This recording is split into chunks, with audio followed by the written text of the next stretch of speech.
à tous, j'espère que vous allez bien. Aujourd'hui on va parler organisation et productivité parce que j'ai eu très envie de vous parler de la routine d'Elon Musk. Il y a une véritable fascination sur YouTube autour de la routine d'Elon Musk. Et la raison elle est simple, le monsieur il gère quand même deux grosses entreprises, je ne sais pas si t'en as entendu parler, mais je parle de Tesla et SpaceX. À côté de ça, il arrive à devenir l'homme le plus riche du monde en dépassant Jeff Bezos, le fondateur d'Amazon.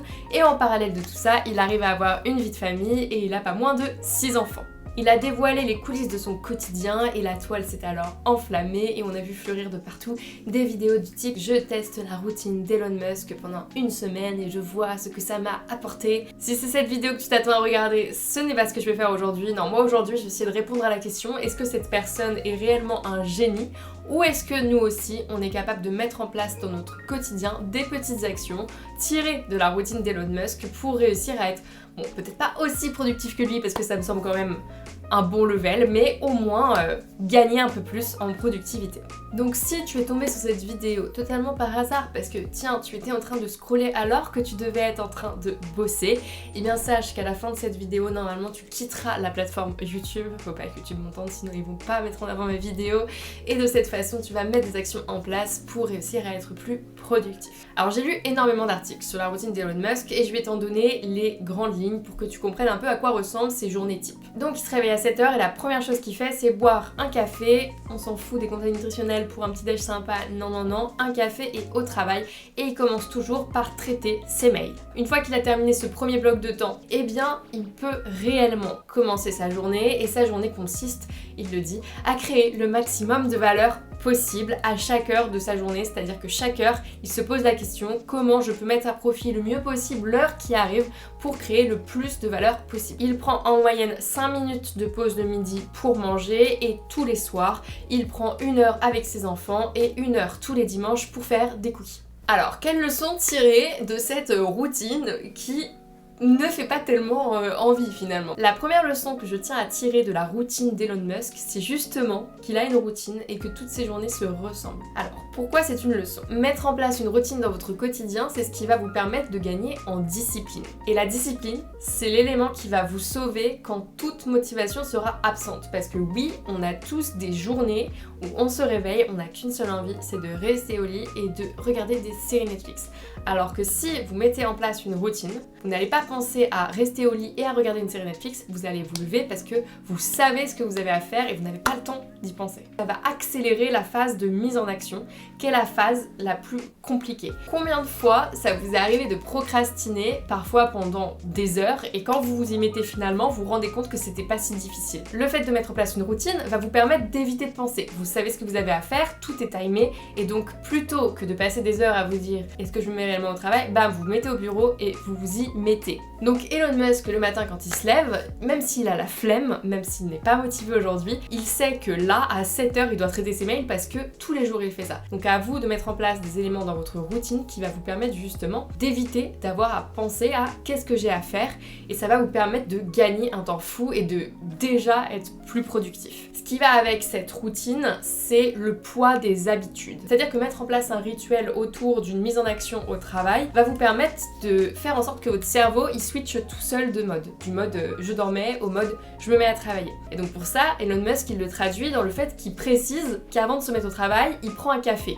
Eh bien, j'ai exactement le même rituel et ça me fait beaucoup rire. C'est hyper important pour moi de me mettre à mon bureau avec une boisson chaude et d'ailleurs, en tournage également, j'ai toujours une petite boisson chaude parce que comme je parle beaucoup, j'ai la gorge sèche et c'est très important de mettre en place des rituels. Ça peut être aussi tout simplement le fait de travailler toujours au même endroit, par exemple à son bureau, de travailler toujours dans les mêmes conditions, c'est-à-dire avec tel cahier, tel crayon, telle playlist. Et ça va vous permettre de faire comprendre à votre cerveau que là, on est dans un moment où il faut se focuser, il faut travailler, plutôt que dans un moment où il faut se divertir, et votre cerveau va faire le switch bien plus facilement. Morale de ce premier conseil, c'est qu'en fait, la discipline, ça se muscle, alors que la motivation, ça ne se contrôle pas. Donc on ne va pas chercher, parce que tout le monde me dit comment tu fais pour être toujours motivé. Mais les gars, je suis comme vous, je ne suis pas tous les jours motivée. Par contre, j'ai énormément gagné en discipline, et ça s'apprend et ça se travaille sur le long terme. Je sais que en termes de discipline, il y a des milliardaires qui poussent le vice encore plus loin, et ils disent qu'on a un nombre de décisions possibles à prendre dans notre journée qui est limité, et que comme par exemple eux, ils ont des grandes responsabilités, ils ont beaucoup de décisions décision à prendre. Ils choisissent par exemple d'avoir que des t-shirts blancs, que des pantalons noirs. Je ne saurais plus vous citer la personne, si je retrouve je vous mettrai le nom mais je ne me souviens plus. Et bien cette personne disait en fait le fait d'avoir tout le temps les mêmes fringues tous les jours, ça m'évite la prise de décision le matin devant mon dressing. Alors personnellement je trouve ça extrêmement triste parce que ça fait vraiment partie de mon rituel de prendre ce petit moment de kiff devant mon dressing. Mais peut-être que pour lui c'était pas du tout un moment de plaisir de choisir ses vêtements, donc dans les commentaires si vous trouvez ça une super idée ou si vous trouvez ça super triste. Deuxième leçon, Elon Musk a déclaré dans une interview du Times que depuis qu'il s'était abonné à la chaîne YouTube de Brave Future, décidément il avait vraiment gagné en productivité. Donc je pense que la première chose que vous pourriez faire là maintenant pour gagner en productivité, c'est de commencer par vous abonner. Donc abonnez-vous tout de suite, comme ça on peut passer à la suite. Deuxième leçon que l'on peut réellement tirer de la routine d'Elon Musk, c'est de commencer par la tâche la plus importante. En effet, lui, il commence toujours par le traitement de ses mails, parce que voilà, en tant que chef d'entreprise, il dit qu'il a forcément des mails à traiter pour permettre ensuite à ses employés de ne pas perdre de temps. Donc à ce niveau-là, je partage totalement son point de vue. Moi aussi, je commence toujours par la tâche la plus importante et je vais aller encore plus loin. Déjà, moi, j'identifie la tâche la plus importante tous les matins que je dois absolument avoir réalisé dans ma journée. Et j'ai un focus qui est unique. Alors cependant, ça a quand même des limites, particulièrement le travail en équipe. Donc là, ça fait quelques mois maintenant que j'ai repris un job en freelance et on fait ce qu'on appelle le matin un daily focus. C'est-à-dire qu'on a un call tout ensemble de 15 minutes durant lequel on va chacune donner notre focus du jour. Le fait de le verbaliser et d'avoir d'autres gens qui sont au courant de ce que tu dois faire, je trouve que ça fait un peu comme un contrat moral et ça te motive encore plus à réaliser la tâche. Donc le conseil que je peux donner pour les étudiants, particulièrement en période de révision, c'est de s'entourer et de ne pas rester seul. Donc par exemple, si vous révisez en groupe, n'hésitez pas à prendre le temps le matin, mais ça peut être même autour d'un café de manière informelle. Un daily, c'est un peu ça en entreprise, très informel. C'est on prend des news, on voit que tout le monde va bien, mais c'est 15 minutes maximum pendant lesquelles c'est détente avant de commencer sa journée et focus. Donc ces 15 minutes, si vous êtes étudiant, vous pouvez vous dire ok, moi aujourd'hui je vais réviser tel chapitre, je compte refaire tel TD et faire telle fiche, ah trop bien, tu me les partageras, moi je te filerai celle-ci, etc. Et ça permet d'avoir de la motivation, de s'entraider et d'une certaine façon de nouveau de passer ce fameux contrat moral, cette fois-ci vous avec vos potes. Troisième chose qu'Elon Musk fait, c'est que régulièrement, bon là c'est pas tous les jours, il envoie des mails à ses employés pour leur rappeler l'objectif de leur travail, quelles sont les missions de son entreprise et quelles sont les valeurs qu'ils partagent tous ensemble. Et donc ça en fait, il a très bien compris l'importance d'avoir trouvé ce qu'on appelle son why, c'est-à-dire que personne ne va se lever et ne va réussir à garder la motivation sur le long terme dans son travail, même dans ses études, s'il ne sait pas pourquoi il fait les choses. Et je trouve que quand on fait des études justement, c'est très très compliqué de trouver son why. Alors moi à l'époque, ma motivation, je me disais il me faut des bonnes notes, il faut que je continue à travailler parce que je pense que c'est de cette façon que je vais avoir le job le plus intéressant. C'était faux.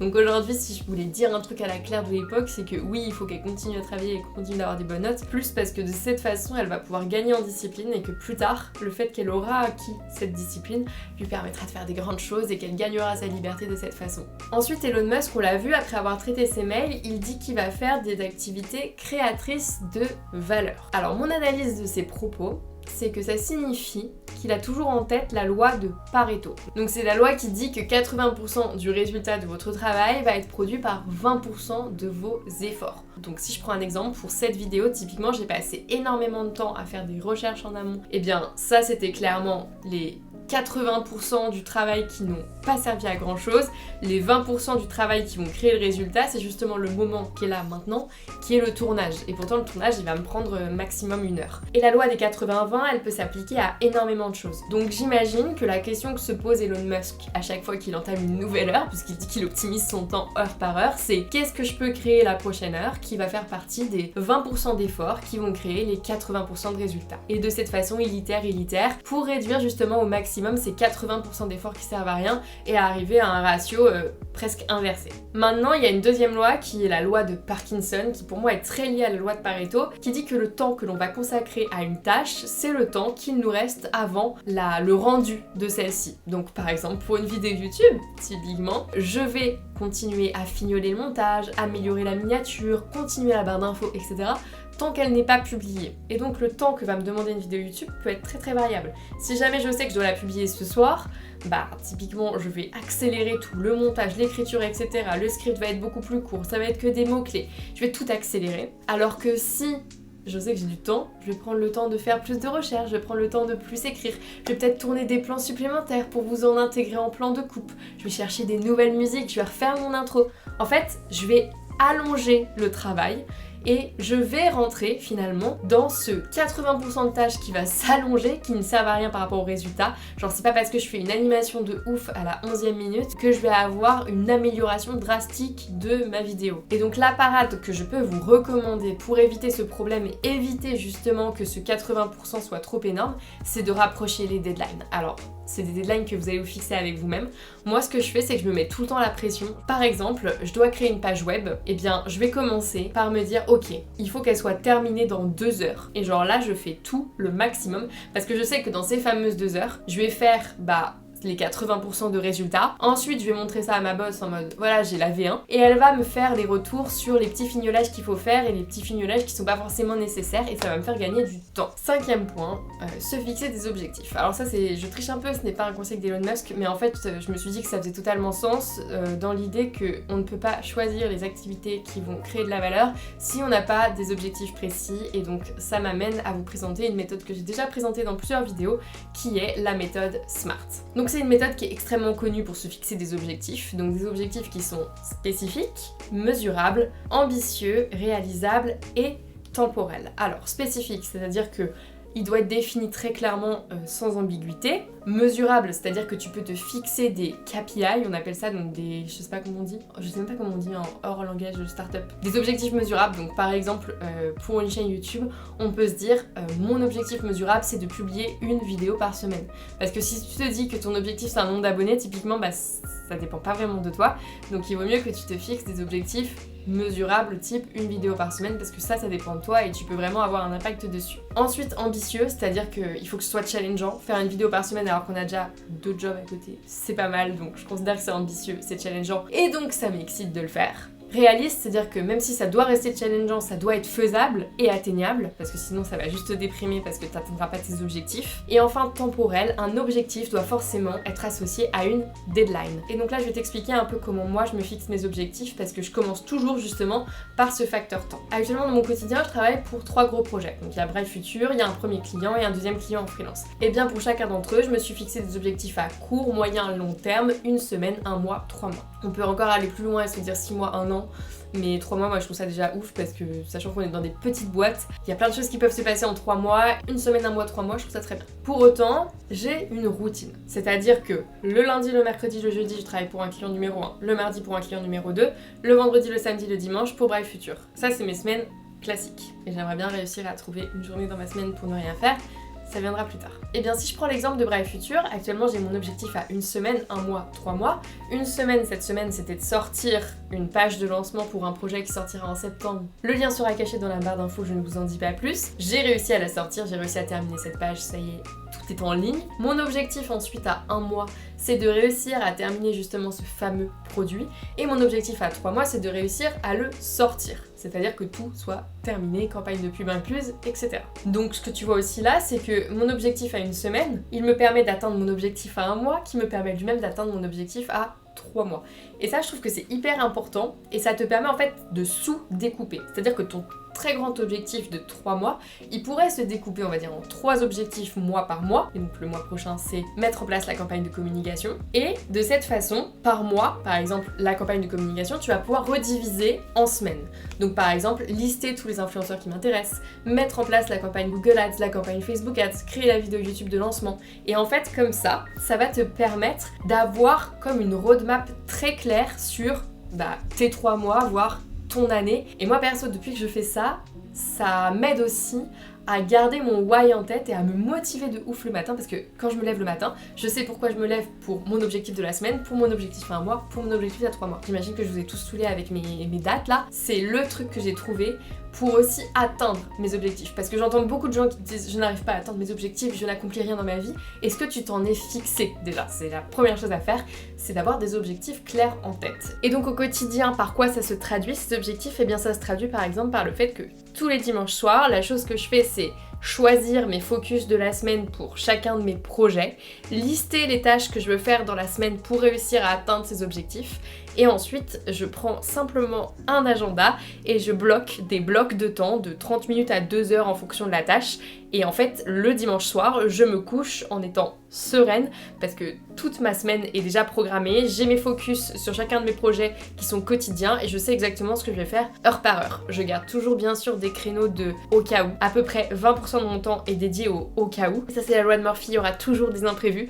Donc c'est important je trouve dans son agenda de garder des 20% de temps libre pour justement y placer ces fameuses tâches. Enfin, Elon Musk partage beaucoup la culture de l'apprentissage continu et donc ça moi ça se traduit par le fait que chaque soir je fais un petit bilan dans ma tête de ma journée, parfois je l'écris même, où je me dis bah en fait est-ce que j'ai atteint mon focus, est-ce que j'ai kiffé ma journée, est-ce que j'ai bien mangé, est-ce que j'ai pu aller me défouler au sport, est-ce que j'ai pu avoir des liens sociaux, voir mes potes, et plus globalement en fait quelles sont les actions que je pourrais mettre en place demain pour encore plus kiffer ma journée. Le fait d'avoir des petites réflexions tous les jours sur comment améliorer son quotidien, ça permet de mettre en place des changements progressifs parce que Rome ne s'est pas construit en un jour. Le changement ça fait peur. Si on te dit ouais, à partir de demain, je sais pas, tu seras entrepreneur alors qu'aujourd'hui t'es étudiant, c'est un changement qui fait extrêmement peur. Et c'est normal, en fait moi la première, si j'allais rencontrer la Claire d'il y a 4 ans et que je lui disais dans 4 ans tu seras youtubeuse freelance et t'auras des clients et tu seras ton propre patron et t'auras même monté 2 entreprises,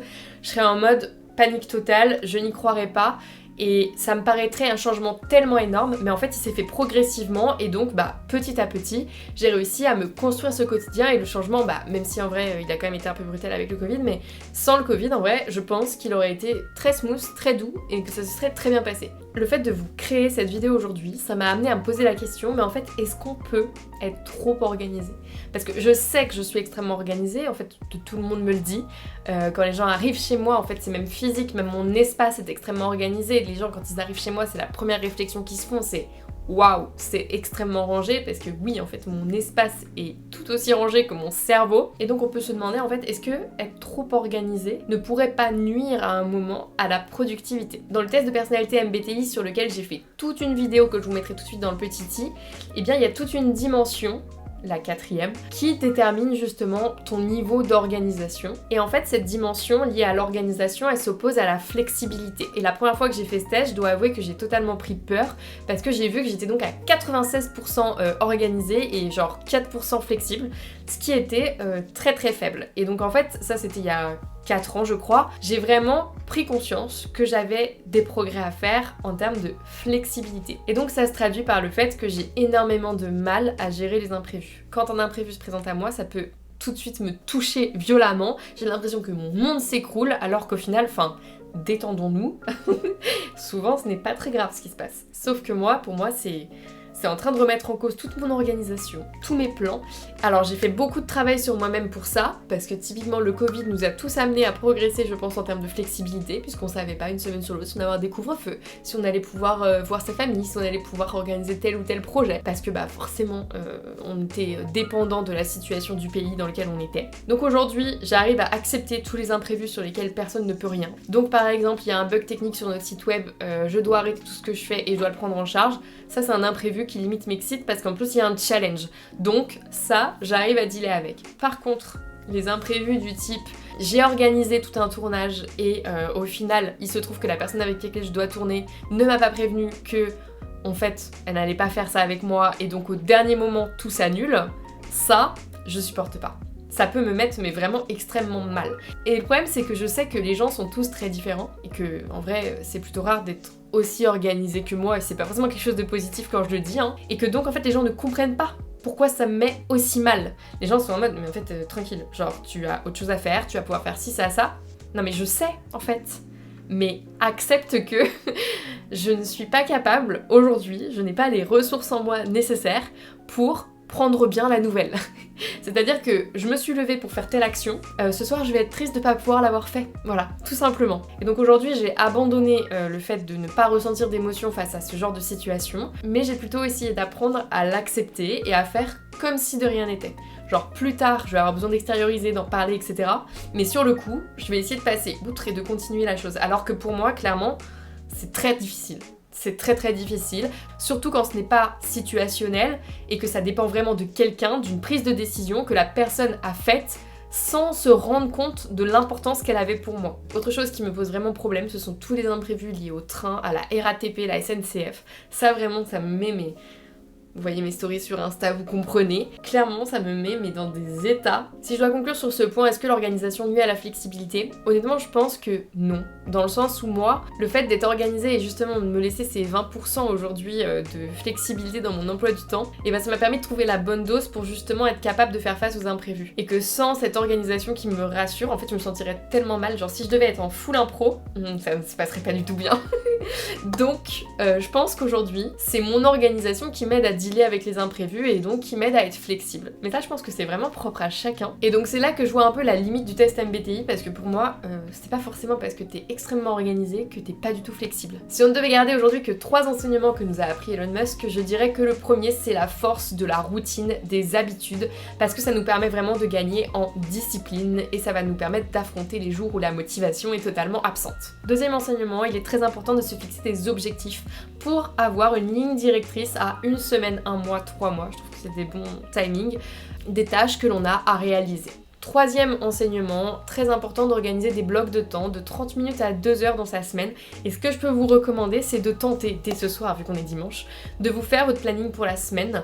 Alors, normalement, en plus, en vrai, quand on est étudiant, on est quand même déjà bien imposé par les heures de cours. Donc en fait, vous avez plus qu'à mettre les blocs de révision, etc. entre vos blocs de cours et ça va vous permettre de vous éviter de vous retrouver face à votre cahier sans savoir quoi faire. Donc dès ce soir là, vous allez aller chercher votre objectif de la semaine, votre objectif du mois, vos objectifs à 3 mois et ainsi vous allez lister toutes les tâches que vous allez devoir faire cette semaine. On ajoute ces blocs de temps dans sa semaine parmi son emploi du temps et testez cette semaine et vous allez me dire, vous allez comparer par rapport à la semaine d'avant si vous avez réussi à avoir une semaine plus productive et revenez me dire en commentaire si ça a marché pour vous. Pour moi ça marche de ouf. Donc maintenant là, tu quittes YouTube, je ne te donne même pas de vidéo à regarder, tu quittes YouTube et tu vas faire ton emploi du temps. Je te souhaite une très belle fin de week-end, une très belle semaine et on se retrouve dès la semaine prochaine dans une nouvelle vidéo.